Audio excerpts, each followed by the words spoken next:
name is Fraser Simons. This is my channel, Springboard Thought. Today I wanted to talk about the 1955, I believe, version of The Talented Mr. Ripley by Patricia Highsmith. Most people know this as a movie. I actually wasn't even aware that it was an adaptation until recently, and enough time had passed that I thought that I could read the book without directly conflating it. I joined in on the Discord for AJ Dunn Reads and Writes. They've got a Discord for the Killer Reads book club, different book every month. Next month is Gone Girl. This month was Talented Mr. Ripley. So if you don't know, I'm gonna go into non-spoilers and then spoilers. Most of this is probably gonna be spoilers because everything interesting that I have to say about the book, I think, pretty much means that the meat of the story needs to be disclosed. So, Tom Ripley is somebody who's ostensibly running from something. We don't really know explicitly what it is he's trying to get away from, but we know that he is thinking a little bit differently than most people right from the onset. He kind of views situations as what he can get out of them rather than sort of function as a normal proponent of society. And when he gets the opportunity to go to Italy to get away from whatever his problems were, he immediately jumps on it, and he is contracted or hired to revisit a classmate, Dickie, who is an upper crust individual from a very wealthy family. I can't remember what specific industry they're in, but they got loads of money. Dickie is very well-to-do. He's got like a pretentious accent. He's still American, but very much upper crust.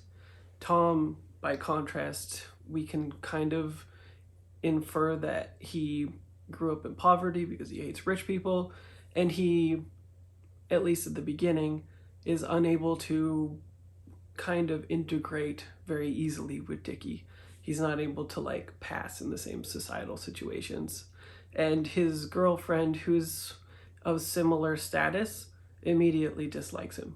So he is unable to persuade Dickie to leave, and he starts forming a bond with Dickie, latching on. We see Tom undergo a change where he is able to start passing and be a sort of, I wouldn't say quite achieve the status of like best friend or close friend, but he's slowly able to imitate Dickie, and he's able to endear himself to those around him, slowly though it may be. The story reaches a moment in which Tom has to decide essentially if he is going to attempt to revert to his previous status and leave and give up because the people contracted him to return Dickie to the States as he's petering about in Italy, screwing around and not doing anything or learning the business and all that kind of stuff. He has to decide if he's going to acquiesce and leave, or if he is going to make a further effort to stay, whatever that might look like. Prose-wise, I thought this was very sparse but effective. We're completely in the mind of Tom, who is essentially an antagonist-protagonist. He is really interesting because initially he's sort of the embodiment, I guess, of the cultural America as we typically see it, where white people sort of don't have their own culture. And so he's basically consuming everything around him and incorporating it into his identity. And so we never really know, I would say, what Tom is actually like. We could even surmise that what he is running from previously have maybe crafted what this version of Tom is. And so we never really know. And then couple that with the fact that he's just an unreliable narrator.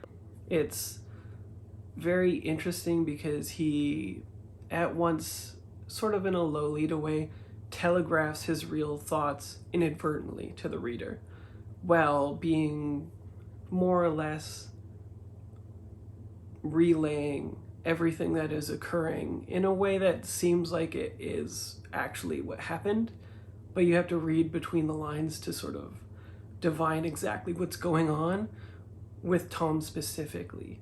There was a lot of debate on the Discord as to whether Tom is explicitly queer or not, and for my part, I thought it was very specifically not overt, but I think it kind of tipped its hand quite often to show that he was closeted in some way, that he is most definitely either a gay man or queer in some way. And I wouldn't even be surprised with the way that he has arranged his personality and everything about him, that maybe he was even like bi or pan or something like that.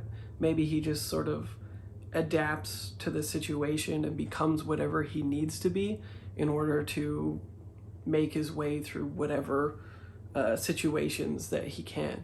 And whether or not this is the first time he's done that or not, I'm not sure. He does seem to be a little bit not adept at it in the beginning, so this could be maybe his first foray into like crafting a completely different persona, which seems like an addiction to him by the time that we get to the end of it.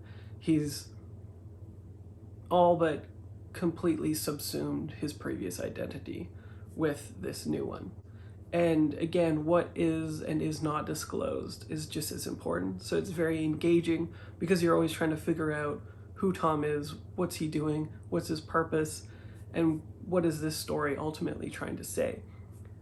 So the last thing I can say without spoilers is if you have seen the movie, definitely still read the book, because the book I think is much more smartly done. There's some themes that are present that aren't in the movie. I think the movie all but eliminates the queer question. Like, it pretty much makes it seem like he's heteronormative and obsessed with the woman almost in the movie, whereas that component isn't really present in the book, which is, for me, much more interesting. The primary themes of the book, as I saw them, is that it was very clearly trying to convey that everything in society is a construct and a performance, and therefore if somebody is willing to make the exchange of compartmentalizing pieces of their identity in service of doing a role, then society grants them empowerment for that.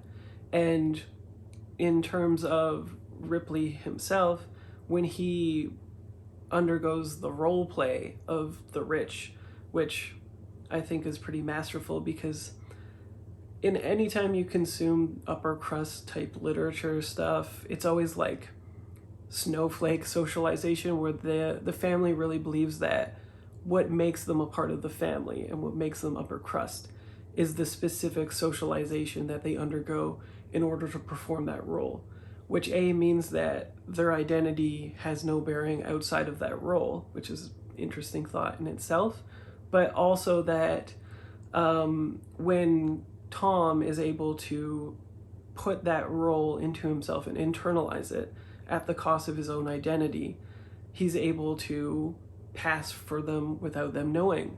There's obviously obstacles that he needs to overcome, but as he does so, he's able to transgress and go into parts of the society that people, especially like Tom being impoverished, ostensibly at least, should not be able to go. But if you extrapolate that to queer closeting, it kind of puts the reader and the audience in the role of a queer man closeting their identity just by making it a parallel there. If the audience can get behind the fact that Tom needs to perform the role in order to transgress into society and be accepted as one of them without their knowing, then it's easy to further extrapolate that into a queer man doing that same task, which I think is very progressive and very nuanced, multifaceted, especially for the time that it was written. So overall, I gave this book 4 stars. I really liked it. And now I'm going to go into spoiler territory, okay?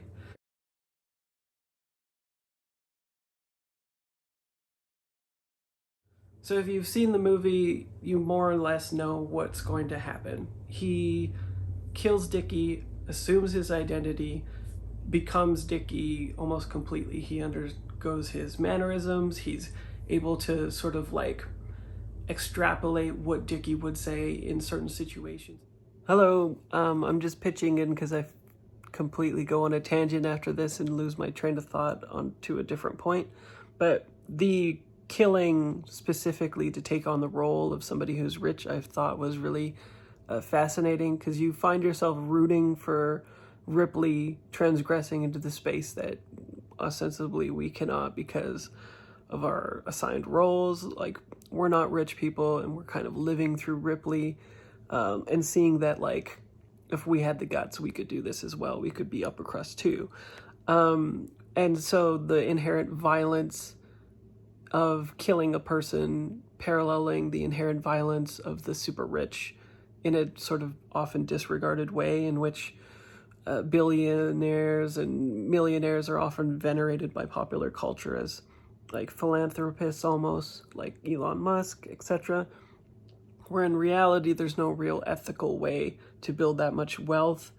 The overtness of Ripley having to kill a person in order to take on the role as somebody who is rich, and then to maintain that role by inherently doing violence and forcing himself to do the violence, and even acclimating to the violence in such a way that it no longer bothers him anymore, I thought was also a really interesting view on classism.